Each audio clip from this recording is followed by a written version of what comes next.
What is going on, Bucs fans and CFP fans? Evan Wanish here, back at you with another video talking about the Tampa Bay Buccaneers. And today we're going to be continuing our NFL Buccaneers draft profiles. And today we're going to be talking about a pretty big one. Boston College edge defender Donovan Ezeiruaku. And the reason it's a pretty big one is he's a guy who's been consistently mocked to the Buccaneers in mock drafts, and just a guy that makes a lot of sense for the Bucs, and I think he has a lot of intriguing things he can bring to the table. So it's written by yours truly, like I said, on bucsnation.com. Head over there to read the full version, and then also check out all of the other written work of myself and the other talented writers that we have over there on the site. But looking at Ezeiruaku, just sort of saying here, one of the goals of the Buccaneers and general manager Jason Licht set out to accomplish and to improve the team's pass rush. They had the third highest blitz percentage in the league and blitz the second most in the league. That is largely due to the team's inability to get home with just 4 guys. So again, they added Hassan Reddick, as you can see here. He makes a lot of sense. He'll help. But if he can't, I think there could be an insurance policy, and that's where Ezeiruaku comes in. Donovan Ezeiruaku played for the Boston College Eagles. His second season, 8.5 sacks. He ended with second team all ACC honors. And then this past season, he had 16.5 sacks, which tied Harold Landry for the most in a single season in Boston College history. He was the 2024 ACC Defensive Player of the Year and also won the Ted Hendricks Award as college football's top defensive end. So, that's a great season, right? It's a great final season for Ezeiruaku there. There's the Pro Day and Scouting Combine as well. What can Ezeiruaku do for the Buccaneers in 2025? As you can see a picture of him there. Basically, look, he can contribute right away, right? I think with pass rushers, I always personally like to have a rotation, right? I think the more the merrier when it comes to that, especially, you're playing in Tampa, right? You're playing in the Florida Heat in August and September. Obviously August, you're not playing games, but training camp, it's hot. September, you're going to be playing a couple home games. In September, probably it's going to be hot. Even October, pretty darn warm. So you want to keep guys fresh, right? As fresh as possible. And also injuries can happen.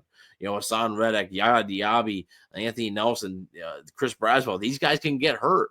And I think depth is never enough. So, yes, obviously you're not drafting just a depth player at 19 overall. I think Ezeiruaku can make an immediate impact right away, but in a rotation kind of. I think it's similar to a guy like Chris Paul Jr., who we profiled last time, where he doesn't have to come in and save the day, right? He doesn't have to be the savior, but he can be, I think, a complementary piece to the Buccaneers pass rush here.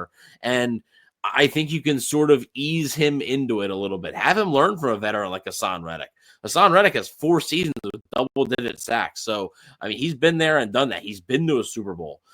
He's been able to have success in this league. Yaya Diaby even, right? Entering his 3rd year. Diaby's probably learned a trick or two that he could teach Donovan Ezeiruaku here. I think it makes a lot of sense. But so that's what he could do for you in 2025, right? I don't think he'd be a full-time starter, be more of a rotational guy. Maybe he takes the Yaya Diaby route, right?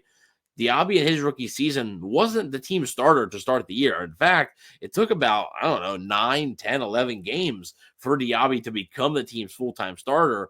Maybe that happens here with Ezeiruaku. Maybe he impresses so much that the coaching staff has no choice but to put him in there.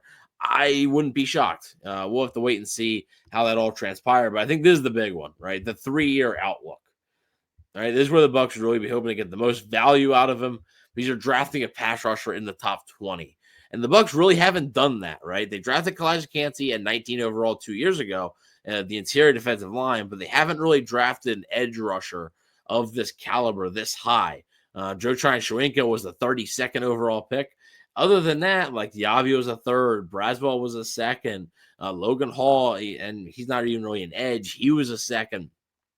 Really dating yourself here. My guy, Noah Spence, was a 2nd-round pick. So Jason Licht just doesn't really invest too much into the edge defenders on day one typically. But I think this could be the exception. So a lot of people, say, they struggled to develop pass rushers. They struggled to hit on pass rushers. They also have never picked a pass rusher this early. So I think there's a lot of potential here with Ezeiruaku, and you're hoping that if you're picking him in the top 20, you're hoping that Ezeiruaku in 3 years' time is your top pass rusher. I think it'd be disappointing if he wasn't. So, I think if he hits the ceiling, there's no reason not to think you'd be able to rack up the sacks in the NFL. He's got a ton of talent. think it'd be worth the risk there. In the stock report, I think he has a good chance of being a first-round pick, and I think Tampa Bay at 19, is a real possibility. It wouldn't be a complete shock if it ends up going before the Bucs are on the clock. I think in that 15 to 18 range, right before the Buccaneers, I think that's where his range would start. That wouldn't particularly shock me, but teams know how valuable pass rushers are. Slight chance that he falls out of the first round, but if that's the case, he's going to be one of the top picks on day 2. So we'll see what happens there. But it is now time for you guys to make the call. Should Tampa Bay add Donovan Ezeiruaku to their pass rush to help out? What do you guys think? Let us know in the comments and poll below. So the Buccaneers should target Donovan Ezeiruaku in the NFL draft early. They should trade up to get him. Just make sure to secure him. As projected, which is 19th overall. Trade down and see if you can still get him. Or never, he shouldn't be on their board. So let's take a look at the results. You can vote on this very poll right now over on buckstation.com. Head over to the site and vote on it. Let's look at the results. And it's pretty much what I assumed.